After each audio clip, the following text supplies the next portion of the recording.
Ете, почитувани гледачи, се враќаме во студиото и продолжуваме со разговорот со нашиот Жарко Јовановиќ, актер во Кумановскиот театар.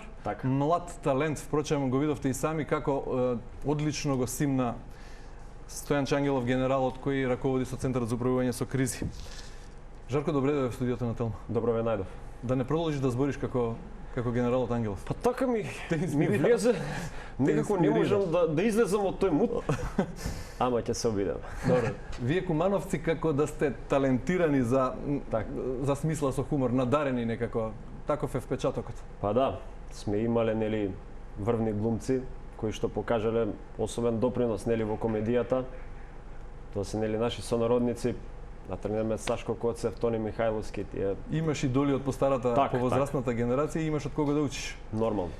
Ти си дипломиран актер со посебен афинитет кон стендап комедијата, но најголема слабост ти се чини имитацијата некако. Така. Па имитација, знам дека ми лежи уште од многу мал сум го приметил тоа. Лесно можам да симнам некој глас и слично. А тоа го утврдив на факултетот, на ФДУ, на факултетот за драмски уметности. Тоа се учи во прва година, правиме ликови врз база на имитација. И тогаш ја открив мојата палета на ликови кои што ги имитирам и сватив дека ме бива во тој сегмент. Така, тука би ја замолил режијата, ако е подготвено видеото, нешто од она што досега го направил Жарко Јовановиќ и го поставува на својот YouTube канал, да пуштиме дел од него на екранот и на нашите гледачи да видат какви се способностите на Жарко.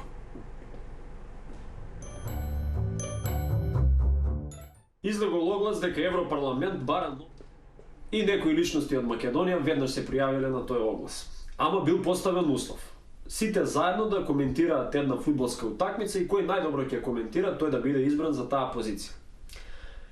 Прв утакмицата ја отворил екс-градоначалникот на Куманово Зоран Дамјановски Циц.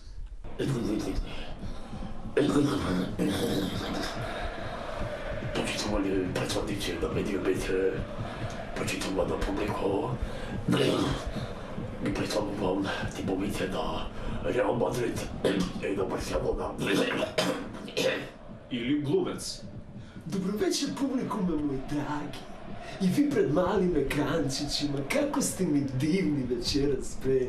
И ова травица тазе зелена, кошена, и ове линијице беле на терену, ма све е дивно, бре. Или можда некој друг глумец, Бето Јовановски. Божнува. Топката е во Кристијано Роналдо. И тој влегува во 16-терен шут. И овие противничките фудбалери. И го тепа. А овој вели, признај, пиздати матери, нека ти кажем да е пенал, друже, судија, признај, мамо ти ебем, признај! Јас сметам дека нема пенал во дадената ситуација, Мето. Затоа што сметам дека денешниве фудбалери се премногу нежни. Јас 2001-та држава сум бранил. Со глава керамиди можам да кршам, а тие не можат еден дуел да издржат. Категорично сметам дека нема пенал. Кристијано Роналдо. Ова е многу брз. Многу брзо трча по десната страна. И некои луѓето не може да го видат.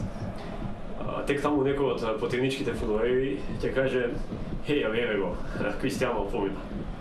И еве го, Кристијано Роналдо вегува во шанса и гол! Гол, драги мои! Топката се вртеше и везе во гол линијата. И не само овој гол. Тој постигнал и многу повеќе. Да не заборавиме. Над 400 погодоци во шпанската лига. Над 30 погодоци во италијанската лига. Над 120 погодоци во англиската лига. И да не заборавиме, драги мои, над 400 погодоци во Лигата на шампионите. Па дали сите ќе се согласиме за неговиот голем допринос во светскиот фудбал. Еве тоа ќе го потврди и мојот колега Ѓорги Иванов, кој што коментира вечерва заедно со мене. Тотално се согласувам. Нема ништо поуспешно од успех. Спортот не мотивира, спортот не обединува, ни носи здравје, мериќе ти позитивна атмосфера. Друго што да кажам, другите кажаа се пред мене.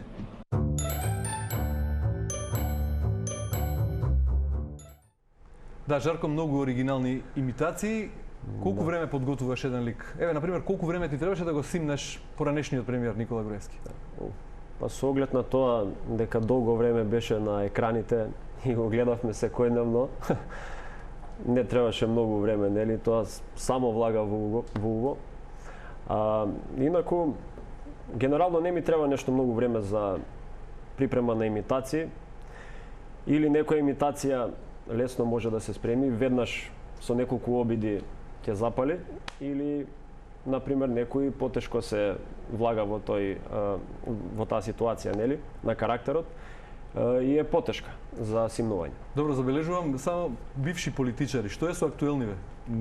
Малку ти ги има на екраниве, не ти се лесни за симнување или некако се воздржуваш од имитации на актуелните политичари? Па не, има и од моменталните политичари. Зависи од тоа, нели, кој колку е лесен за подготовка, и моментално во тие видеа тие одговарале за таа ситуација. Може би во некои други ќе бидат внесени и некои други политичари. Вежбаш нови ликови?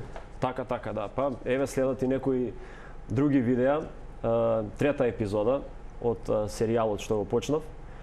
И сите кои сака да ги гледаат видеата може да ги најдат на каналот Ајде да зажмуримо, така се вика. Тука се поставени веќе неколку видеа, а следат и нови. Во нови ситуации истите ликови. Така, тоа е она што те релаксира, хоби, веројатно си се смееш сам и ги забавуваш и твоите следачи следбеници на YouTube и еве гледачите. Инаку професионално си ангажиран во Кумановскиот театар. Што се случува таму, како работите во услови на ковид криза, колку представи играте? Па имавме и неколку премиери, иако нели е отежната ситуацијата со ковидов, сепак ние имавме премиери на детски представи, комедија. Еве утре играме во рамки на фестивалот Денови на комедијата Вообразен болен, представата на Драгана Гунин. Што лик играш ти таму?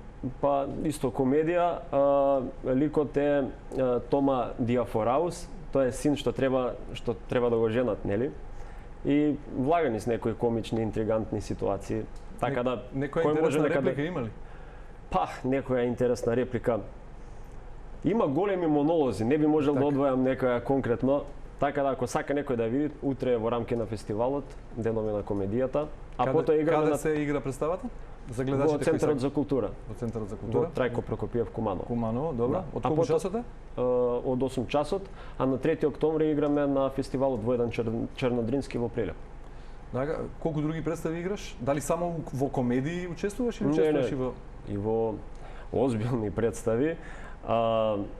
Например, исто така детски представи имам во Кумановскиот театар, имам играно и последно што имам играно драмски ликови е во Белград, во КПГТ театарот, таму играв 2 представи, Ричард III од Шекспир и псовање публике на нобеловецот Петер Хандке, кој доби Нобелова награда, нели, минатата година. Што е со... Го спомна Белград? Да. Што е со други ангажмани, вака, со работка со други театри, други представи?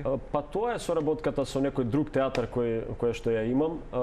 Игра во представите на Љубиша Ристиќ во КПГТ. Тоа се тие 2 представи, меѓутоа еве повторно се враќаат затоа што правеа пауза, нели, со коронава. И сега повторно се враќаат во припрема на нови представи, нови премиери. Така да се надевам и би сакал повторно да се приклучам, нели, кон нив во најбрз можен рок. Што е со идејата за серија, филм можеби? Дали имаш и такви амбиции? Па секако, да. Филм, секој актер е она што го посакува. Имам играно кратки филмови. Еден беше и на Санденс фестивалот во Америка. Видеа Тинеа, таму играв пократок лик. Па се надеваме доколку има повеќе кастинзи и аудиции, нормално присуствуваме и очекуваме да бидеме избрани за некој друг рол. Освен во комедии учествуваш и во сериозни, така ги нарече, представи, кои повеќе ти лежат? Па веројатно комедиите. Да. Затоа што е врзано некако и со ова што го правам на YouTube и стендап. Ова што го правам на YouTube, фактички првим почнав да направам во живо стендап. Играм во Куманово, во Охрид настапував и очекуваме уште. Жарко, ти благодарам за имитациите, за видеото, за ова убаво шоу што ни го приреди ова утро, што се надевам ги расони гледачите. Ти посакувам сјајна глумечка кариера, да станеш познат македонски актер. И уште еднаш благодарам за гостувањето. На крај би те замолил да не си го заборавиш шлемот, господин Ангелов. Никако, тоа ми е реквизит. Си го носиш секаде со тебе? Па како не? И по улица како? Те препознаваат луѓе? Како го вадиш Стојанче Ангелов? Малку повеќе од него, сугерираат кој повеќе, дали повеќе Груевски, дали повеќе Ангелов и така. Жарко, благодарам уште еднаш. Ти благодарам, Горан.